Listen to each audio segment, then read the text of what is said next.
আসসালামু আলাইকুম, সবাইকে শুভেচ্ছা। আজ আমি নতুন এক রেসিপি তৈরি করেছি।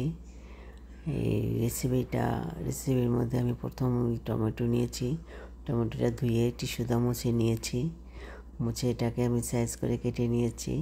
কেটে এটাতে তাওয়ার উপর দিয়েছি, তেল দিয়ে একটু আর গোলমরিচ লবণ ছিটিয়ে দিয়েছি এটা ভাজার জন্য। পাশে আমি একটা বাটি নিয়েছি, বাটির মধ্যে ডিম, কাঁচামরিচ, ক্যাপসিকাম, পেঁয়াজ নিয়ে ফেটে নিয়েছি ভালো মতন। ফেটে এগুলোর উপরে আমি ঢেলে দিয়েছি, টমেটোর উপরে ঢেলে দিয়েছি। ঢেলে দিয়ে তারপর আমি এটাকে ভালো মতন ভেজে উপরে আমি রুটি দিয়েছি, একটা রুটিটা ওপর চিজ দিয়েছি আর সস দিয়েছি, দিয়ে আমি অর্ধেক উঠিয়ে নিয়েছি।